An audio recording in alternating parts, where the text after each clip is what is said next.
आज हम स्टार्ट करेंगे अपना नया मशीन लर्निंग एल्गोरिथम जो कि होगा KNN।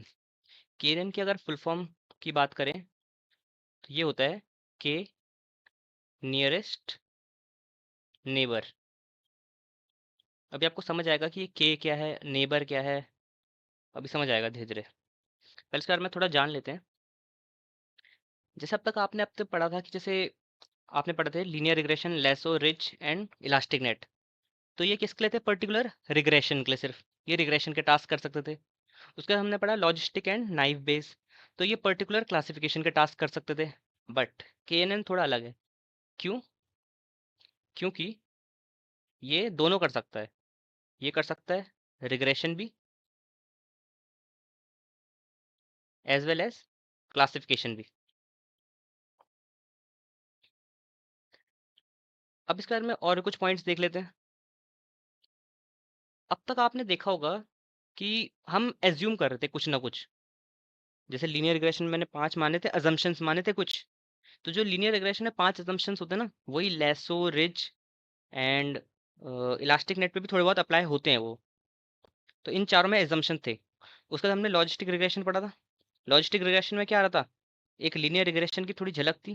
तो इसमें भी वही एजम्पशंस अप्लाई हो रहे थे लीनियर रिग्रेशन वाले थोड़े बहुत। उसके बाद हमने नाइव बेस पढ़ा था पिछली वीडियो में। एंड नाइव बेस में भी क्या था हमारा? अ, था एक एजम्पशंस था हमारा उसमें भी, अगर ध्यान से देखा होगा आपने। बट केएनएन में क्या है? No assumptions. कोई अजम्पशंस नहीं होते केएनएन में। ठीक है। और इसमें एक और चीज है कि ये मल्टी क्लास क्लासिफिकेशन कर सकता है। जैसे अगर क्लासिफिकेशन की प्रॉब्लम है तो ये मल्टी क्लास क्लासिफिकेशन कर सकता है, जैसे कि नाइव बेस कर सकता था। सेम वैसे ही कर सकता है ये भी। अब ये कुछ जनरल पॉइंट्स हो गए इसके, थोड़े बहुत जान लिया आपने इसको। अब हम चलते हैं सीधा इसके जनरल वर्किंग पे कि ये काम कैसे करता है। अब देखो, इसमें ये दोनों टास्क कर सकता है, जैसे हमें पता है रिग्रेशन एंड क्लासिफिकेशन। हाँ, एक और चीज, जैसे मैंने आपको बताया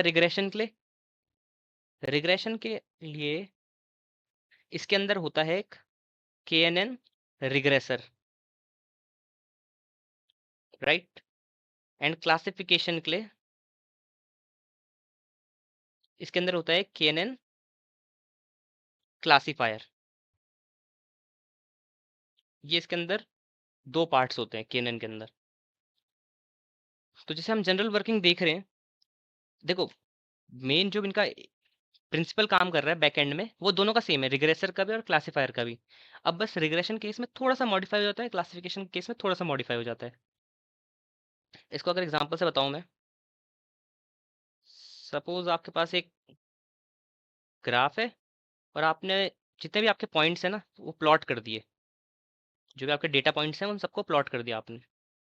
सपोज ऐसे कुछ प्लॉट कर दिया आपने अपने डेटा पॉइंट्स को। ठीक है, ये आपके डेटा पॉइंट्स हैं। कल को एक नया डेटा आता है जो कि आपको अपने मॉडल से प्रिडिक्ट कराना है कि ये है कि नहीं है, या रिग्रेशन में करना है चाहे क्लासिफिकेशन में करना है। तो वो पॉइंट आता है यहाँ कहीं, ये आपका वाला पॉइंट, न्यू पॉइंट स्टार। अब ये करेगा कैसे? अब इसमें देखो के वाले टर्म का मतलब क्या है। ये के क्या होता है जो आपका, ये एक होता है हाइपर पैरामीटर। इसको आप ट्यून भी करोगे जब प्रैक्टिकल में जाओगे। हाइपर पैरामीटर होता है, इसके आप एक वैल्यू सेट करते हो। सपोज मैंने के की वैल्यू इस वाले केस के लिए क्या सेट की है? 2 सेट करी है। अभी वाले केस के लिए 2 सेट की है। तो ये 2 क्या करेगा कि सबसे पास के 2 पॉइंट्स देखेगा। इस 2 का मतलब ये कि सबसे पास के 2 पॉइंट्स देखेगा इस न्यू पॉइंट के। इसके सबसे क्लोजेस्ट 2 पॉइंट कौन से दिख रहे हैं? ये वाला एंड ये वाला। ठीक है, ये वाला देख लिया और ये वाला देख लिया। चलो 3 ले लेते हैं। के इक्वल टू क्या लेते हैं? 3 ले लेते हैं। 3 में ज़्यादा अच्छे से समझ आएगा। 3 ले लेते हैं के इक्वल टू। तो और कौन सा क्लोजेस्ट लग रहा है? ये वाला। ठीक है, तो ये 3 इसके क्लोजेस्ट पॉइंट है, 1 2 एंड 3। 1 2 एंड 3, ये आपके 3 क्लोजेस्ट पॉइंट्स हैं।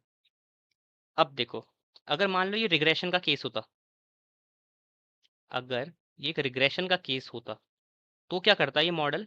ये जो इसने तीनों पॉइंट्स निकाले ना closest, first second and third, इनका क्या कर देता वो? एवरेज कर देता, या बोले तो मीन कर देता। और जो मीन करके आता ना वो आपका आउटपुट होता। बट अगर ये क्लासिफिकेशन का टास्क होता तब क्या करता, ये वोटिंग करता। वोटिंग मतलब सपोज 1 2 3, ठीक है। सपोज ऐसा कर रहा है कि 1 आपको बता रहा है कि ये ए क्लास से बिलोंग कर रहा है, सेकंड पॉइंट आपको बता रहा है ये ए क्लास से बिलोंग कर रहा है, एंड जो आपको थर्ड पॉइंट है वो बता रहा है वो बी क्लास से बिलोंग कर रहा है। तो इसमें मेजोरिटी किसकी है, ए क्लास की मेजोरिटी है, तो आउटपुट भी आपका क्या आएगा, ए आएगा। ठीक है, तो ऐसी वोटिंग करवाता है ये। इसने क्लोजेस्ट 3 पॉइंट देखे, उनमें देखेगा कि फर्स्ट सेकंड थर्ड किस किस कैटेगरी से मैच कर रहे हैं, और जो कैटेगरी सबसे ज़्यादा डोमिनेंट या मेजोरिटी के अंदर होगी वही इसका फाइनल आउटपुट भी होगा। अभी जब मैथमेटिकल में जाएंगे तब आपको समझ आएगा और अच्छे से कि मैथमेटिकली कैसे काम कर रहा है ये तो हो गया इसका जनरल वे में। अब इसका मैथमेटिकली देख लेते हैं एक बार। पहले मैथमेटिकल में हम किसका देखेंगे, क्लासिफिकेशन वाले को।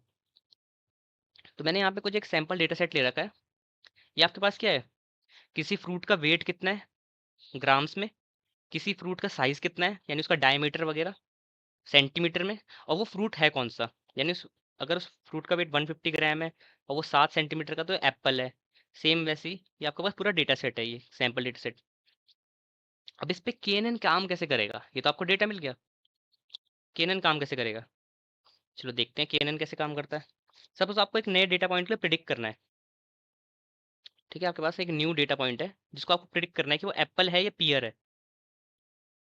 जैसे मैंने ऑलरेडी बता दिया है कि केएनएन मल्टी क्लास क्लासिफिकेशन कर सकता है, बट हमने सिंप्लिसिटी के लिए यहाँ पे सिर्फ 2 ही क्लासें ली हैं, Apple and peer.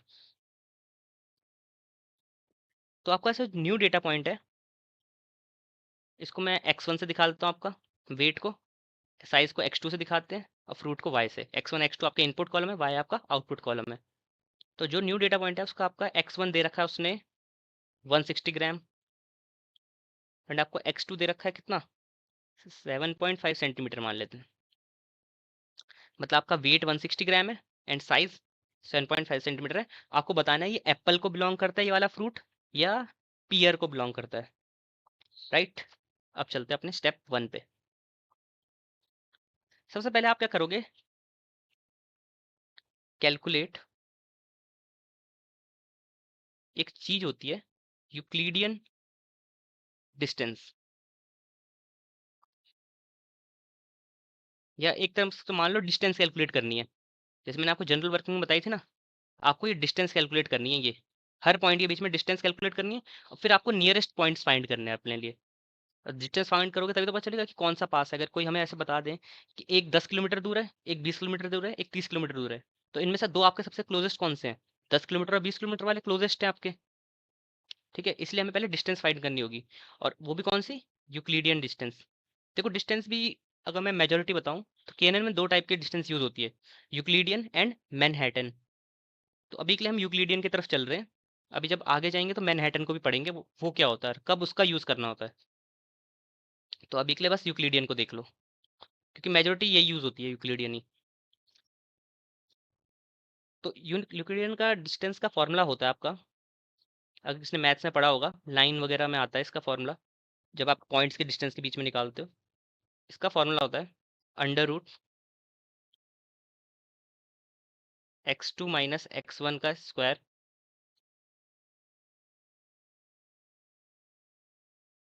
Plus y2 minus y1 का स्क्वायर। ये तो चलो उसके टर्म्स में, लाइन के टर्म्स में। इस फॉर्मूले को डायरेक्ट यहाँ मत अप्लाई कर देना कि ये y2 आपका आउटपुट कॉलम से कोई रिश्ता नहीं है इसका, इस y वाले का आउटपुट कॉलम से कोई रिश्ता नहीं है आपका। मैं वापस एक्सप्लेन कर रहा हूँ, y वाले का इस y से कोई रिलेशन नहीं है, इन शॉर्ट बोलना चाह रहा हूँ मैं, ये अलग है, सेपरेट। अब इस फॉर्मूले को आप यहाँ कैसे अप्लाई करोगे मशीन लर्निंग के अंदर, देखो पहला पॉइंट ले ले, पहले D1 ले लेते हैं।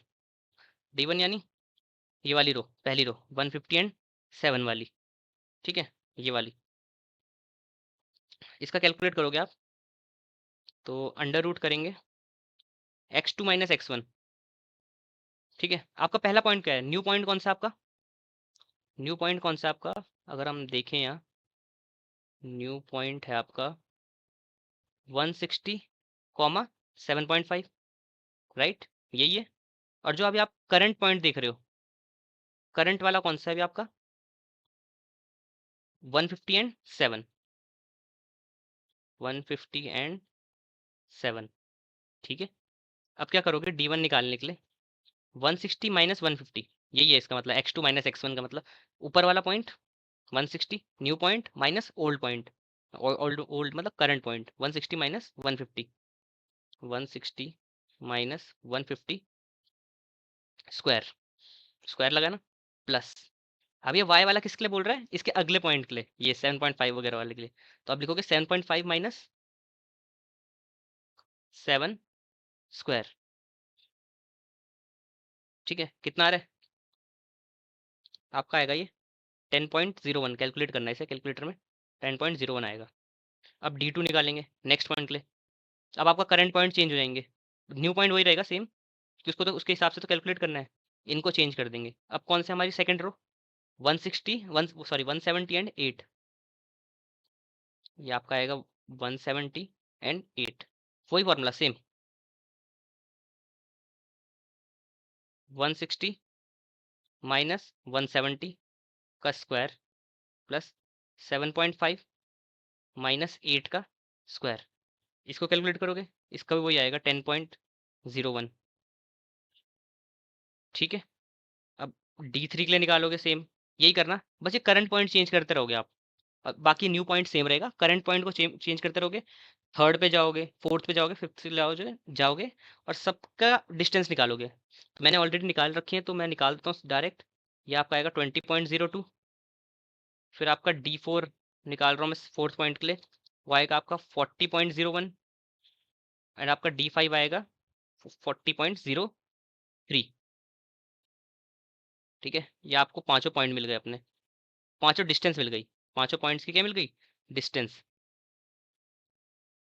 ये आपका D3 है एंड ये आपका D1 एंड D2 है, मिल गया पांचों पॉइंट्स की डिस्टेंस।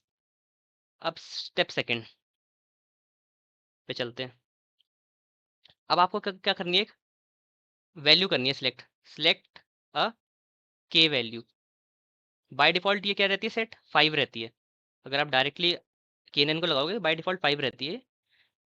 के मतलब आपको कितने नियरेस्ट पॉइंट्स चाहिए अपने लिए, जैसे मैंने यहाँ बताया था ना k इक्वल टू 3, यानी 3 नियरेस्ट पॉइंट लोगे, तो वही कि आपको कितने नियरेस्ट पॉइंट चाहिए, के ये बताता है आपको। तो अभी के लिए सपोज 20 हम इसे सेट करते हैं, 3 सेट कर देते हैं, तो इसका मतलब 3 नियरेस्ट पॉइंट्स, यानी 3 नियरेस्ट डिस्टेंस वाले पॉइंट्स ढूंढो। अभी आपने सबकी डिस्टेंस निकाली, तो 3 कौन से पॉइंट्स हैं वो,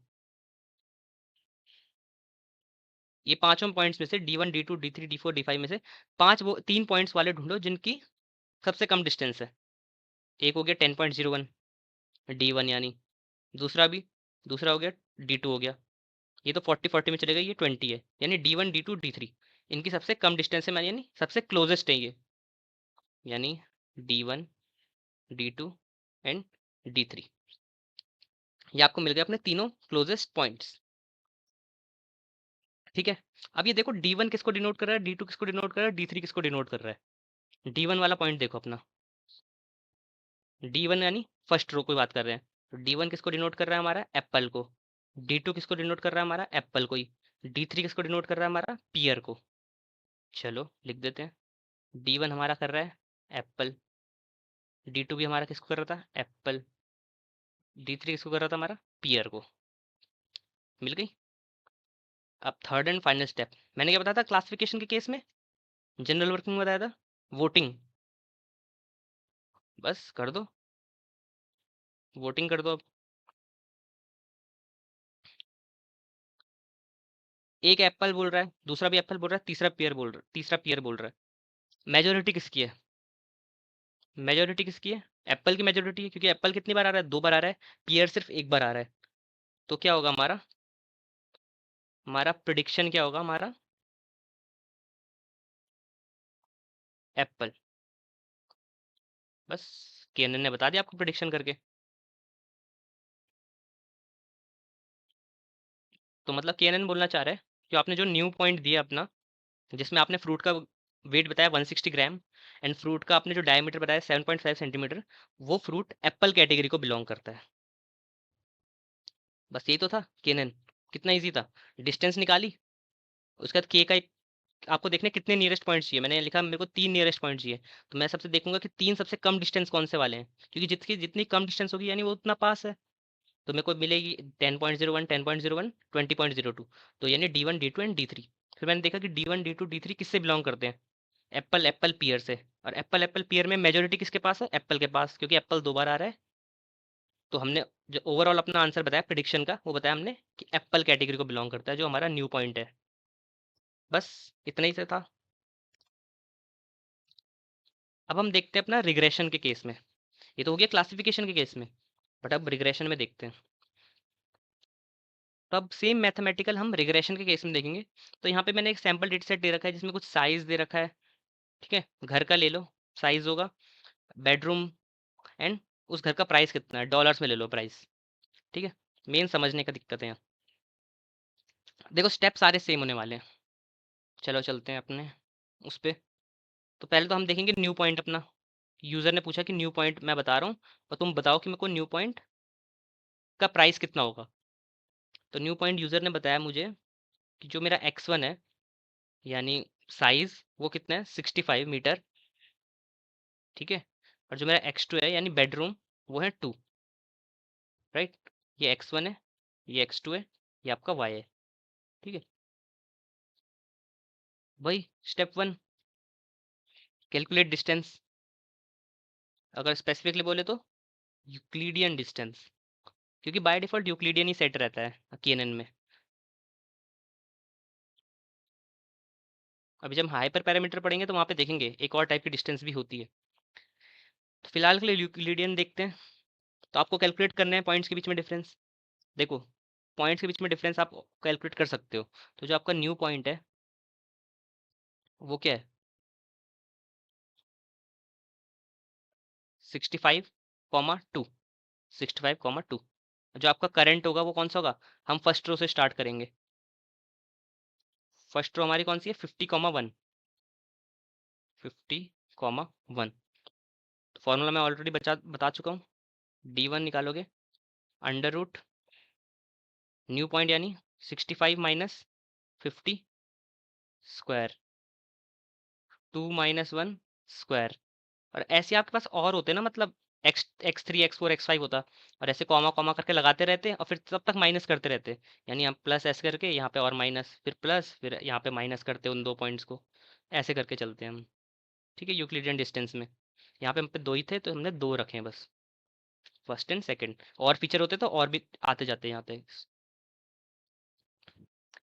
अब इसको कैलकुलेट करोगे तो आपका आएगा 15.03, देख लेना।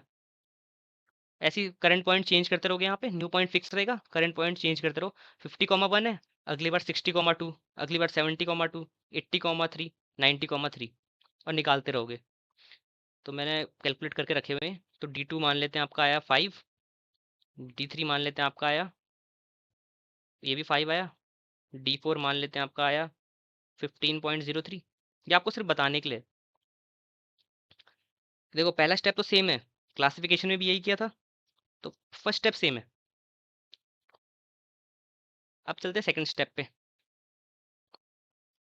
सेकंड स्टेप भी सेम है, सिलेक्ट के। के सिलेक्ट करना है आपको, यानी कितने नियरेस्ट नेबर चाहिए आपको। तो सपोज वी सेट के इक्वल टू 3, मेरे को 3 नियरेस्ट नेबर चाहिए। तो देखो कौन से क्लोज हैं 3।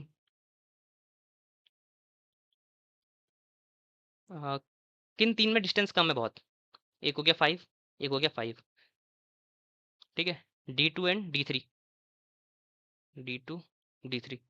अब आप बोलोगे इसकी भी 15.03 है, इसकी भी 15.03 है, D1 एंड D4 की, तो मैं कौन सा पॉइंट लूँ। जो मर्जी ले लो, जो मर्जी पॉइंट चाहिए आपको ले लो, कोई दिक्कत नहीं उसमें। मैं D1 ले लेता हूँ, कोई भी एक ले लो, रैंडमली सिलेक्ट कर लो कोई भी एक। अब अब देखो यहाँ कोई कैटेगरी तो है नहीं, तो ये देखो D2 किसको डिनोट कर रहा है। D2 हमारा बता रहा है, ये D2 दूसरा पॉइंट, यानी D2 बता रहा है आपका 220। D2 क्या बता रहा है हमें, 220। D3 किसको बता रहा है, अगर ध्यान से देखोगे 240, एंड D1 किसको बता रहा है 200। तो ये आपको बता रहा है 240, ये आपको बता रहा है 200। अब मैंने रिग्रेशन के केस में आपको जनरल वर्किंग में एक चीज़ बताई थी, एवरेज मीन, बस यही करना है अब। तो कर दो यहाँ पे डू एवरेज। पिछली बार वोटिंग की थी, इस बार एवरेज कर दो। एवरेज मतलब तो जो आपकी प्रिडिक्शन होगी वो क्या होगी, एवरेज ही। तीनों पॉइंट लो, 220 प्लस 240 प्लस 200। एवरेज निकालना तो आता ही ऑलरेडी, डिवाइड बाय 3, तो ये आएगा आपका 220। तो आपकी 220 होगी आपकी प्रिडिक्शन। जो मॉडल आपका आउटपुट देगा, मॉडल बताएगा कि आपने अगर साइज़ दिया है हमें, घर का साइज़ अगर दे रखा है आपने 65 मीटर एंड बेडरूम उसमें 2 हैं, तो हम जो आउटपुट देंगे आपको वो होगा $220। ठीक है। तो ये था आपका general working and mathematical working KNN की। हम मैंने दोनों के लिए देख ली कि क्लासिफिकेशन में काम कैसे करता है एंड रिग्रेशन में काम कैसे करता है। बस लास्ट स्टेप चेंज है, बाकी पूरा सेम है। लास्ट स्टेप में बस एवरेज कर देना है, उसमें वोटिंग कर देनी है। तो अब हम देख रहे हैं KNN का प्रैक्टिकल इम्प्लीमेंटेशन। हम दोनों केसेस के लिए देखेंगे, regression as well as classification. सबसे पहले रिग्रेशन का देख लेते हैं। रिग्रेशन के लिए मैंने कैलिफोर्निया हाउसिंग वाला डेटा सेट उठाया, उसके बाद हमने यहाँ पांडाज इंपोर्ट किया और यहाँ पे मैंने अपना इन लाइनों में डेटा सेट को लोड किया है। तो आपका डेटा सेट ऐसा कुछ दिख रहा है, राइट। ये देखो आपके रिग्रेशन की प्रॉब्लम है, क्योंकि इसमें आपको क्या एक कंटिन्यूस वैल्यू को प्रिडिक्ट करना है, कोई कैटेगरी नहीं है यहाँ। तो ये आपके जितने भी हैं ये आपके इनपुट कॉलम है, एंड जो आपका ये लास्ट वाला है ये आपका आउटपुट कॉलम है, मेड हाउस वेल वाला। उसके बाद मैंने ट्रेन टेस्ट प्लेट इंपोर्ट किया और स्टैंडर्ड स्केलर इंपोर्ट किया। ये ऑलरेडी मैं बता चुका हूँ क्या होते हैं। तो हमने पहले एक डेटा को स्प्लिट किया, एक्स में आपके सारे इनपुट कॉलम, वाई में आपके सारे आउटपुट कॉलम। उसके बाद हमने ट्रेन टेस्ट स्प्लिट किया, x train and y train आपका ट्रेनिंग के लिए यूज होगा, एक्स टेस्ट आपका प्रिडिक्शन के लिए यूज होगा। एक्स टेस्ट से जो प्रिडिक्शन आई है उसको आप वाई टेस्ट से कंपेयर करके एक्यूरेसी निकालते हो मॉडल की। हमने यहाँ पे स्केलिंग कर दी, क्योंकि यहाँ पे थोड़ी रेंज में फ़र्क आ रहा था ना, क्योंकि देखो 500 कुछ में जा रही है और यहाँ 52, यहाँ 3, 6, तो डेटा बहुत अनइवन सा हो रहा था। तो हम डेटा को एक सिंपल उसमें लिया है, ताकि सारा आपका डेटा किस में रहे, एक फिक्स रेंज में रहे। इसके बारे में आपको और जानना है स्टैंडर्ड स्केलिंग के बारे में, तो आप फीचर इंजीनियरिंग की स्टैंडर्ड स्केलिंग वाली वीडियो देख सकते हो। स्केलिंग कर दी हमने। अब यहाँ से होता है आपका मेन काम शुरू। From sklearn dot neighbours import के नेबर्स रिग्रेसर। मैंने बताया था ना, KNN रिग्रेसर होता है, KNN क्लासीफायर होता है। तो हमने यहाँ क्या इंपोर्ट किया है, क्योंकि ये रिग्रेशन की प्रॉब्लम है, तो यहाँ पे हमने के नेबर्स रिग्रेसर को इंपोर्ट किया है। और रिग्रेशन वाली प्रॉब्लम्स के लिए मैट्रिक्स कौन सी होती है, मीन स्क्वायर्ड एरर या R2 स्कोर। तो हमने सबसे पहले लाइन में अपना KNN को इनिशियलाइज किया रिग्रेसर को। उसके अंदर एक हमने पैरामीटर डाला है n नेबर्स इक्वल टू 5, जो कि अगर आप इसे नहीं भी डालोगे by default n neighbours equal to 5 ही रहता है। तो आपका जो ये n नेबर्स है ना, ये क्या है, अभी मैथमेटिकल में हमने पढ़ा k की वैल्यू, तो जो आपका k है ना वही है ये n नेबर्स, राइट। तो इसे हम 5 ही रहने देते हैं। बाय डिफॉल्ट अगर आप नहीं भी डालोगे ना, इतनी ये हटा भी दोगे अंदर का पैरामीटर, बाय डिफॉल्ट ये 5 ही रहता है। उसके बाद हम उसे क्या करेंगे, ट्रेन कर देंगे अपना एक्स ट्रेन स्केल्ड के ऊपर। क्यों, क्योंकि हमने यहाँ पे स्केलिंग कर दी थी ना, तो एक्स ट्रेन स्केल्ड बन चुका है अब हमारा x train and y train के ऊपर। उसके बाद हमने प्रिडिक्शन किसके ऊपर की, एक्स टेस्ट स्केल्ड के ऊपर, क्योंकि इसकी भी हमने स्केलिंग कर दी थी। और उसको किसके अंदर स्टोर कर दिया, जो भी इसने प्रिडिक्शन की है वाई प्रेड के अंदर। उसके बाद हमने अपने मॉडल को इवेल्युएट किया कि क्या परफॉर्मेंस आ रही है मॉडल की। तो उसके हमने क्या किया, मीन स्क्वायर्ड एरर कैलकुलेट किया एंड R2 स्कोर कैलकुलेट किया। ये ऑलरेडी हम मैट्रिक्स वाली वीडियो में देख चुके हैं। उसके बाद हमने प्रिंट कर दिया अपने MSE एंड R2। तो 67% हमारा R2 स्कोर आ रहा है, जो कि ठीक है, बुरा तो है बट चलो कोई नहीं, वैसे भी यहाँ पे हम समझाने के लिए देख रहे हैं, तो ठीक है, कोई कोई नहीं, इतना तो चलता है। तो ये आपका कुछ रिग्रेशन का है। तो मेन आपको मैं यही बताना चाह रहा था कि इंपोर्ट कैसे किया जाता है। तो ये याद रखना कि sklearn डॉट नेबर्स के अंदर के नेबर्स रिग्रेशर। अब हम देख लेते हैं क्लासिफिकेशन वाली प्रॉब्लम। इसके लिए मैंने ब्रेस्ट कैंसर वाला डेटा सेट इंपोर्ट किया है और उसको यहाँ पे मैंने डेटा फ्रेम में कन्वर्ट किया है। और यहाँ पे हम अपना डेटा सेट देख लेते हैं डॉट हेड करके। तो ये आपके सारे इनपुट कॉलम है एंड लास्ट में हमारा एक आउटपुट कॉलम होगा जो कि दिखा रहा होगा 0 एंड 1। 0 मतलब उस इंडिविजुअल को ब्रेस्ट कैंसर नहीं है, 1 मतलब उसको है। उसके बाद हमने वही डेटा को एक्स वाई में तोड़ा, एक्स में आपका इनपुट कॉलम, वाई में आपका आउटपुट कॉलम। देन हमने वही ट्रेन टेस्ट स्प्लिट लगाया, x train, y train, x test, y test. Then वापस हमने स्केलिंग कर दी। ऊपर स्टेप देख चुके हैं हम ऑलरेडी। अब वहाँ पे हमने क्या किया था, sklearn डॉट नेबर से इंपोर्ट किया था के नेबर्स रिग्रेशर। इस बार हमने क्या किया, क्लासीफायर। क्लासीफायर किया, क्लासिफिकेशन की प्रॉब्लम है तो मैट्रिक्स भी चेंज हो जाएंगे आपकी। Accuracy score, precision score, recall score, F1 score. बस बट मैंने यहाँ पे सिर्फ एक्यूरेसी स्कोर किया है। बाकी अगर आपको रिकॉल स्कोर वगैरह भी देखना है तो आप उनको इंपोर्ट कर लेना और वहाँ से देख लेना, ठीक है। तो उसके बाद हमने यहाँ पे इनिशियलाइज किया अपना K9 क्लासीफायर। सेम वही पैरामीटर अंदर n नेबर्स इक्वल टू 5, यानी k की वैल्यू आपकी ये n नेबर्स। तो ये by default n neighbours equal to 5 ही रहता है सेट। उसके बाद हमने यहाँ ट्रेनिंग की, नेक्स्ट लाइन में हमने यहाँ प्रिडिक्शन की। उसके बाद मैंने एक्यूरेसी अपनी प्रिंट, एक्यूरेसी यहाँ कैलकुलेट की इस लाइन से, एंड एक्यूरेसी उसके बाद प्रिंट कर दी। 94% एक्यूरेसी है, जो कि बहुत अच्छी एक्यूरेसी है। मतलब KNN इस वाले डेटा सेट पे बहुत अच्छा काम कर रहा है हमारा। चलो, तो ये हो गया आपका प्रैक्टिकल इंप्लीमेंटेशन की, कैसे आपको लगाते हैं, कैसे इंपोर्ट करते हैं, कैसे फिट प्रिडिक्ट वगैरह करते हैं। अब इसके आ जाते हैं हाइपर पैरामीटर्स पे। अब अगर आपको देखो तो आपको एक हाइपर पैरामीटर तो दिख रहा है यहाँ पे n नेबर्स इक्वल टू 5, जो कि आपका k इक्वल टू वगैरह है। बट इसमें और भी हाइपर पैरामीटर है काफ़ी, जो यूजफुल हो सकते हैं आपके लिए, तो हम उनको भी देखेंगे। अगर आपको हाइपर पैरामीटर देखने हैं डॉक्यूमेंटेशन, तो आप सर्च कर सकते हो गूगल पे, के नेबर्स रिग्रेशर डॉक्यूमेंटेशन, के नेबर्स क्लासीफायर डॉक्यूमेंटेशन। देखो सबसे पहला पैरामीटर तो आपका आ गया यही n नेबर्स। डिफॉल्ट वैल्यू क्या सेट रहती है इसकी, 5। इसका मतलब क्या है कि ये आसपास के 5 नेबर्स उठाएगा, यानी के की वैल्यू उठाएगा ये 5। उसके बाद वही टास्क करेगा जो हमने मैथमेटिकल में पढ़े।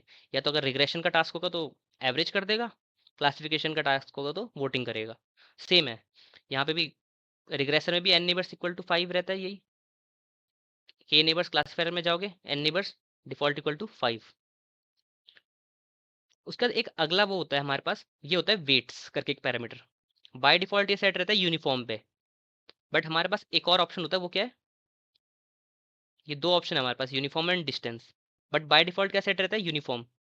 अगर आप इसे डिस्टेंस कर दोगे तो क्या होगा, इसको समझते हैं। इसके लिए हम चलते हैं अपने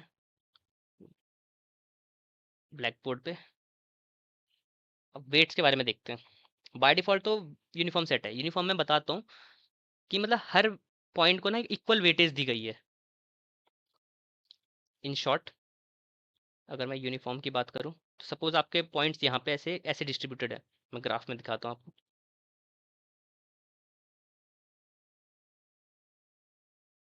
ठीक है।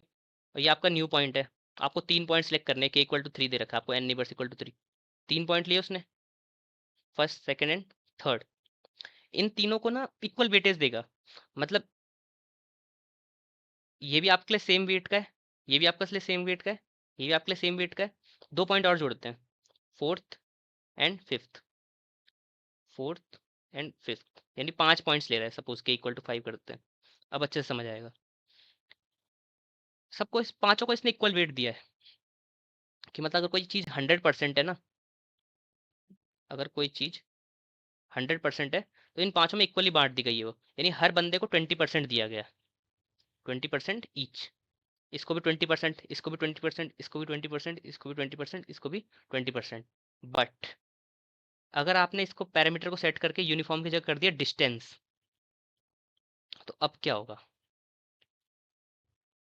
वही लेते हैं, एक ये न्यू पॉइंट लेते हैं। ये आपका न्यू पॉइंट है, first second third fifth and fourth, ऐसे ही कुछ थे आपके point, first second third fourth fifth, ठीक है। अब ये क्या करेगा, डिस्टेंस वाइज असाइन करेगा चीजें, हर किसी को सेम वेट नहीं देगा ये। अब ये करेगा फर्स्ट वाले को, ठीक है, ये इतना क्लोज है तो इसको उतना अच्छा, जितना क्लोज होगा उतना अच्छा वेट देगा। मतलब 5 वाले को ये सबसे कम वेट देगा, 4 वाले को थोड़ा और कम देगा, थर्ड वाले को ठीक ठाक देगा, सेकंड वाले को भी अच्छा देगा, फर्स्ट वाले को भी अच्छा देगा। फर्स्ट सेकंड थर्ड को तो बहुत अच्छा देगा क्योंकि ये बहुत क्लोज क्लोज है। फिफ्थ और फोर्थ को थोड़ा कम देगा, और फिफ्थ को तो बहुत ही कम देगा क्योंकि वो बहुत ही दूर है। तो ये मतलब इक्वली नहीं बांटेगा, 20% इक्वली नहीं बांटेगा, डिपेंडिंग ऑन कि वो कितना नियर है उस हिसाब से वेट्स को बांटेगा। वेट्स का मतलब ये है कि किस पॉइंट को कितनी इंपॉर्टेंस देनी है। मतलब यहाँ पांचों को सेम इंपॉर्टेंस मिलेगी, चाहे वो पॉइंट कितना दूर हो चाहे कितना पास हो।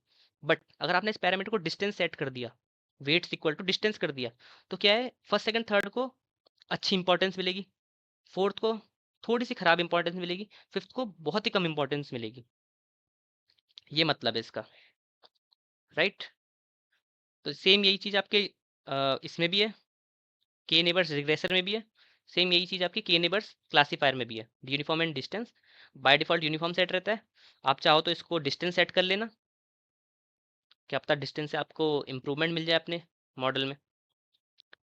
अगला जो हम पे वो है एल्गोरिथम करके एक पैरामीटर है, ठीक है। बाय डिफॉल्ट ये ऑटो सेट रहता है, तो इसे ऑटो ही सेट रहने दो, इसके साथ ज़्यादा छेड़छाड़ नहीं करनी चाहिए, क्योंकि बाय डिफॉल्ट आपके लिए ढूंढ देगा कि आपके लिए कौन सा बेस्ट एल्गोरिथम है जो नियरेस्ट नेबर्स को कैलकुलेट करेगा। इसके अंदर बॉल ट्री करके एक है, केडी ट्री करके एक, ब्रूट करके एक है, तो ये आपके लिए बेस्ट ढूंढ देगा, ऑटो रहने दो इसे। अब बाकी कुछ और पैरामीटर भी हैं, ये लीफ साइज करके, चलो ये इतने इंपॉर्टेंट नहीं है। अब ये पी और एक मैट्रिक, ये नेक्स्ट इंपॉर्टेंट पैरामीटर्स हैं आपके, इनको देखना, अब इनको समझना है। यहीं पे मैं वो डिस्कस करने वाला हूँ मैनहट्टन वाला, जो मैंने अभी शुरुआत में बताया था। मैट्रिक में देखो, बाय डिफॉल्ट क्या सेट रहता है, मिन कॉस की। बाय डिफॉल्ट पैरामीटर क्या है इसका, मिन कॉस की। यहाँ से समझते हैं इस चीज को। जो हमारा पैरामीटर है मैट्रिक, इसका बाय डिफॉल्ट वैल्यू है मिन कॉस की, ठीक है। इसको तो यही रहने दो, इसमें और भी होते हैं पैरामीटर। मतलब ये क्या होता है, मैट्रिक का मतलब, इस पैरामीटर का मतलब ये होता है कि जो आपने फॉर्मूला के डिस्टेंस निकालने के लिए फॉर्मूला लगाया था, यूक्लिडियन डिस्टेंस निकालने के लिए, x2 माइनस x1 का स्क्वायर, y2 माइनस y1 का स्क्वायर, वो कौन सा फॉर्मूला लगाना है आपको डिस्टेंस लगा निकालने के लिए। बहुत सारे फॉर्मूला होते हैं आप पे, कोसाइन सिमिलैरिटी का फॉर्मूला होता है, एंड यूक्लिडियन डिस्टेंस होती है, मैनहट्टन डिस्टेंस होती है। और जो यूक्लिडियन और मैनहट्टन ना, वो इससे रिलेटेड है, मिन कॉस्की से। अब कैसे हैं वो देखते हैं। मिन कॉस्की का फॉर्मूला देखो पहले, इसका फॉर्मूला देखो क्या होता है। फॉर्मूला इसका ऐसा कुछ होता है डिस्टेंस निकालने का, d equal to summation of, ठीक है, x2 माइनस x1, जो आप ब्रैकेट के अंदर कर रहे थे ना इक्विलिब्रियम डिस्टेंस निकाल समय, p एंड 1/p। अब ये जो p है ना, ये जो यहाँ पे p है, ये आपका एक नेक्स्ट पैरामीटर है। अगर ध्यान से देखोगे, यहाँ देखो, यहाँ पे एक और पैरामीटर भी है p करके, p एंड मैट्रिक, ये आपस में को रिलेटेड है काफी, इनके बीच में रिलेशन है एक। p को हम क्या बोलते हैं, power parameter, power parameter. Default में क्या सेट रहता है ये, 2। डिफॉल्ट में 2 सेट रहने का मतलब क्या होता है, डिफॉल्ट में अगर 2 सेट है तो इसका मतलब यूक्लिडियन डिस्टेंस होगी। अगर आप p इक्वल टू 1 कर दोगे तो ये हो जाएगी मैनहट्टन डिस्टेंस। ये दो टाइप की डिस्टेंसेस होती हैं जो बहुत यूज होती हैं। बाय डिफॉल्ट मैट्रिक को कोई चेंज नहीं करता इतना, मिन कॉस्ट की को ही रहने देते हैं। अगर आपको चेंज करना ही है तो पावर फैक्टर को चेंज करते हैं, पावर पैरामीटर को। या तो हम इसे 1 रखते हैं या 2 रखते हैं। बाय डिफॉल्ट तो 2 ही रहता है, बट आप इसे 1 भी कर सकते हो स्पेशल केसेस में, अभी मैं बताऊंगा कैसे केसेस हो। तब वो होती है मैनहट्टन डिस्टेंस। ये होगा यूक्लिडियन डिस्टेंस, ये होगी मैनहट्टन डिस्टेंस। अब चेंज कैसे हो रही है ये, अब देखो, मैनहट्टन के लिए देखते हैं। मैनहट्टन फॉर्मूले में देखो कैसे चेंज आएगा, डिस्टेंस निकाल रहे हो ना, इस p की जगह पे जहां जहां इस फॉर्मूले में p है ना, मिन कॉस के वाले फॉर्मूले में, इसमें 1 डाल दो। तो देखो 1 डालोगे तो क्या बनेगा, समेशन तो समेशन ही रहेगा, ठीक है, यहाँ पे x2 माइनस x1 है, यहाँ पे 1 है, यहाँ पे 1 हो जाएगा ना p की जगह पे, तो 1 हो जाएगा, 1 की कोई वैल्यू नहीं होती, 1 1 कोई बराबर है, तो ये भी 1 1 कोई वैल्यू नहीं है, तो आपका ओवरऑल फार्मूला क्या बना, ये फार्मूला बना कि मतलब जितने भी आपके पास पॉइंट्स आ रहे हैं उनको न्यू पॉइंट के साथ माइनस करो, प्लस करो, माइनस करो, प्लस करो और समेशन कर दो, तो जो ओवरऑल आपका ये आया डिस्टेंस, ये आपका मैनहट्टन होता है। वहीं यूक्लिडियन देखो जो आपने उसमें यूज़ करी थी। अब यूक्लिडियन डिस्टेंस के केस में हम इस फॉर्मूले के अंदर p की जगह पे क्या रख देंगे, 2 रख देंगे, क्योंकि डिफॉल्ट वैल्यू में क्या रहता है, 2 सेट रहता है। तो अगर आप इसे 2 सेट करोगे तो डिस्टेंस आपका ऐसा कुछ आएगा, देखना।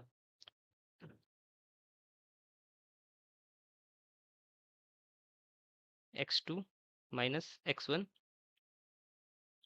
यहाँ पे ऊपर क्या है, p, यानी ओवरऑल स्क्वायर आएगा, एंड यहाँ ऊपर 1/p है, तो 1/2, एंड 1/2 को हम क्या बोलते हैं, रूट भी बोलते हैं, तो ये आएगा root summation of x2 minus x1 का स्क्वायर। तो ये लग रहा है यूक्लिडियन डिस्टेंस के फॉर्मूले की तरह, तो बस यहीं से दोनों फॉर्मूले डिराइव हो रखे हैं।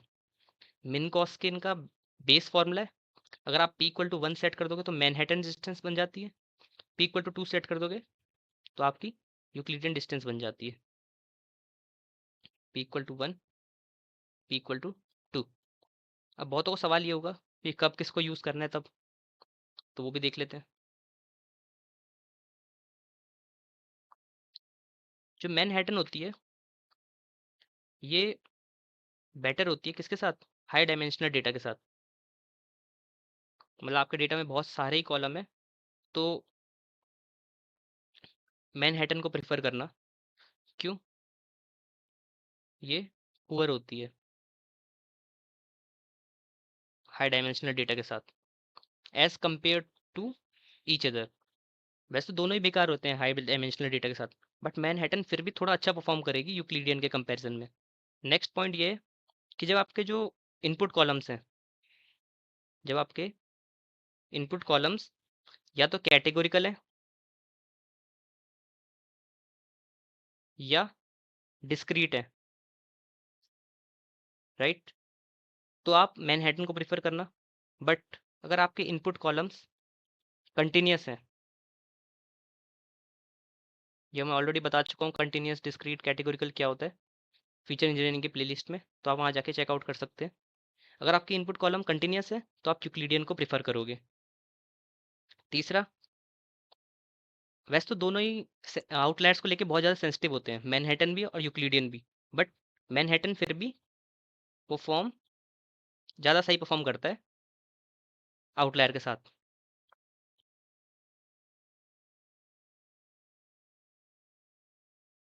बल्कि जब तक यूक्लिडियन की बात है तो ये बहुत ज़्यादा सेंसिटिव होता है आउटलायर्स को लेके, मतलब थोड़े बहुत आउटलायर से भी इसके डिस्टेंस में बहुत ज़्यादा फर्क आ जाता है।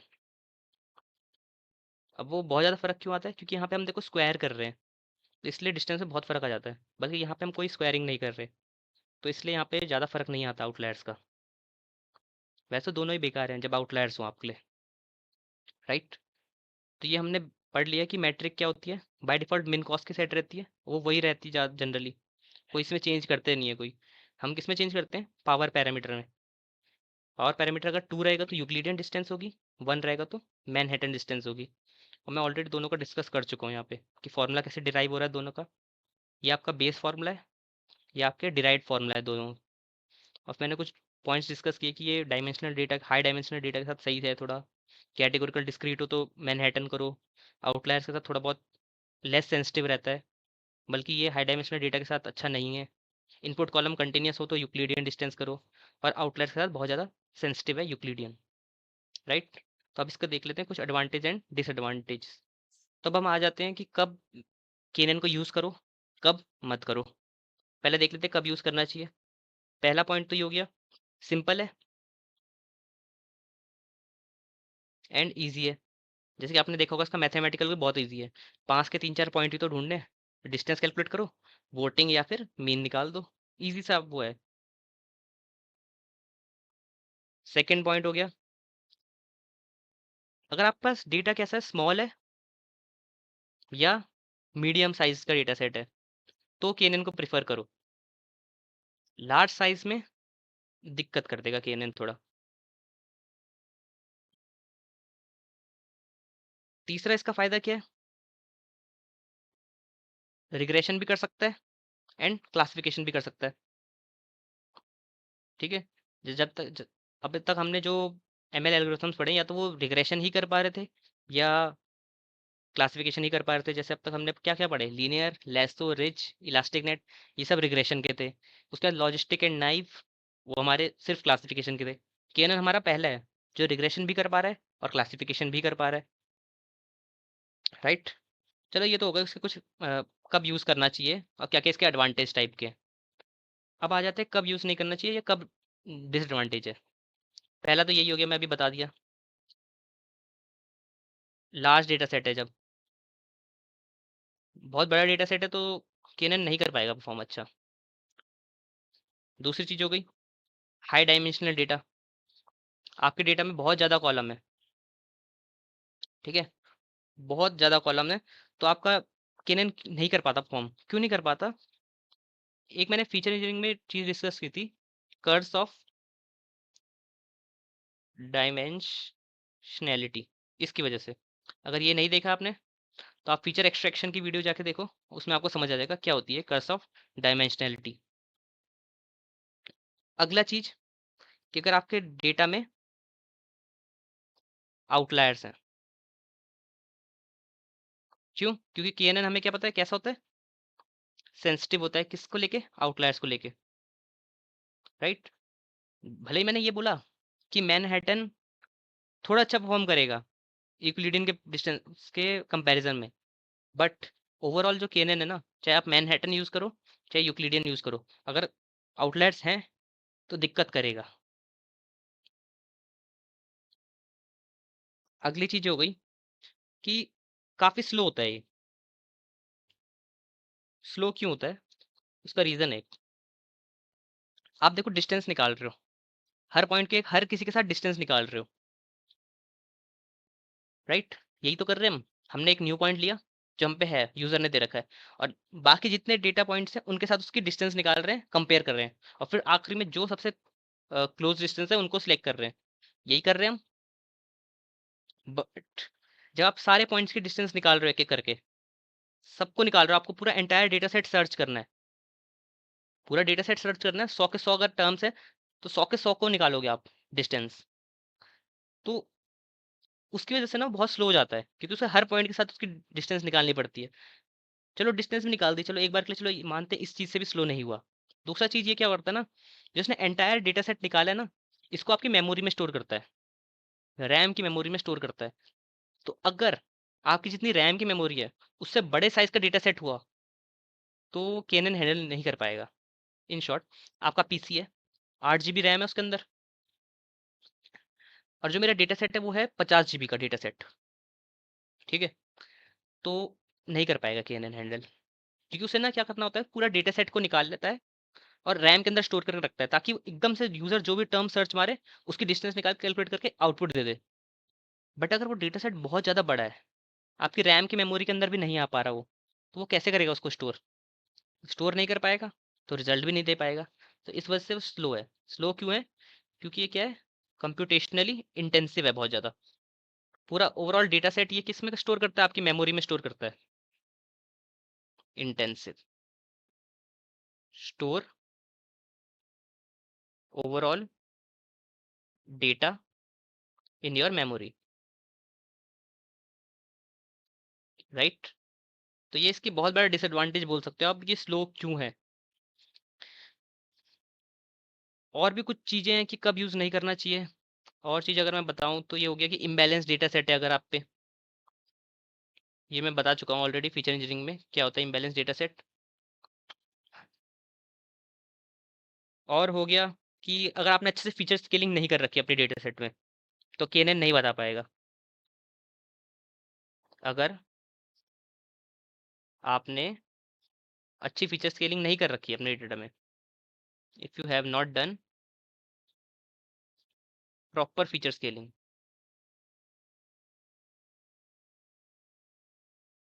इसका भी रीज़न है, वो भी डिस्कस करते हैं हम क्यों। It will not perform. उसका रीजन ये है कि देखो, आपके पास दो डेटा सेट है, सॉरी दो फीचर है आपके पास एक डेटा सेट के अंदर, x1 एंड x2। x1 आपका किस में लाई कर रहा है, सेंटीमीटर्स में, सेंटीमीटर में भी किस में, 1 से 10 सेंटीमीटर के बीच में लाई कर रहा है, ठीक है। और वहीं आपकी एक एक कॉलम है आपका सैलरी वाला, वो लाई कर रहा है आपका 1 लाख से 10 लाख के बीच में, ठीक है, मान लो 1 लाख से 10 लाख के बीच में। तो आप इनकी स्केलिंग में फर्क देख रहे हो, ये सिर्फ 1 से 10 में, ये 1 लाख से 10 लाख में। तो अगर आपने इनको स्केल नहीं करा ना, तो जो आपकी इनको ओवरऑल डिस्टेंस आएगी ना, वो बहुत बड़ी बड़ी आएगी, हद ज़्यादा बड़ी आएगी। देखो, डिस्टेंस बड़ी आ गई कोई बात नहीं है, उससे क्या हो गया, आपकी कंप्यूटेशनली पावर भी इंटेंसिव तो होगा ही होगा। डिस्टेंस अगर बड़ी बड़ी कैलकुलेट करनी है, बड़े बड़े मल्टीप्लीकेशन करने हैं, स्क्वायरिंग स्क्वायर रूट निकालने हैं बड़े बड़े, तो कंप्यूटेशनल पावर तो आपकी ज़्यादा लगेगी ही लगेगी, वो तो है आपका। तो मतलब आपका ओवरऑल मॉडल और स्लो होगा। बट एक चीज़ और है कि जो आपके डिस्टेंस भी आएंगे ना, बहुत लंबी लंबी आएंगी, बड़ी बड़ी एकदम, क्योंकि पॉइंट बहुत दूर दूर होंगे। तो उस वजह से क्या होगा, आपको एक्यूरेट पॉइंट नहीं बता पाएगा कि कौन सा आपके लिए बेस्ट है।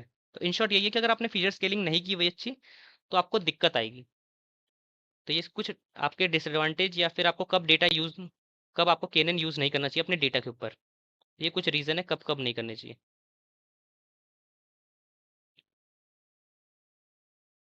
ठीक है, मेन रीजन तो अगर मैं बोलूँ तो ये वाला है क्योंकि बहुत स्लो हो जाता है। क्यों, क्योंकि आपका जो ओवरऑल डेटा है ना, आपकी रैम में स्टोर करने की कोशिश करता है, और फिर उस उसमें ओवरऑल सर्च करता है कि कौन से आपके लिए पांच नेबर आपके बनेंगे, 5 या 10 जो भी आपने के की वैल्यू सेट की है, आपके नियरेस्ट नेबर कौन कौन बन पाएंगे। तो उसके लिए उसको पूरा ओवरऑल डेटा सर्च करना है। ओवरऑल डेटा सर्च करना है तो आपका ओवरऑल डेटा आपकी मेमोरी के अंदर होना चाहिए। तो वो पूरा डेटा उठाएगा आपका, कितना भी होगा 10-20 GB का, और उसको आपकी रैम के अंदर डाल देगा। अब रैम अगर होल्ड नहीं कर पाई, आपकी रैम 8 GB की है और डेटा आपका हो गया 50-60 GB का, कहाँ कर पाएगा परफॉर्म, है ना। तो है काफ़ी हद तक डिसएडवांटेज बहुत ज़्यादा है केएनएन के अंदर। क्यों, क्योंकि बेसिक एल्गोरिथम है, रिग्रेशन क्लासिफिकेशन दोनों के लिए तो यूज़ हो रहा है, बट बहुत बेसिक है। तो आने वाले जो एमएल एल्गोरिथम है, जैसे बूस्टिंग बैगिंग वाले डिसीजन ट्रीज हो गए, वो थोड़ा बहुत इस चीज़ को हैंडल कर लेते हैं। तो हम देखेंगे उन्हें भी आगे पढ़ेंगे जब। तो यहाँ पे हमारा केएनएन होता है ख़त्म। अगर आपको कोई भी डाउट हो तो आप कमेंट बॉक्स में पूछ सकते हैं। Thank you.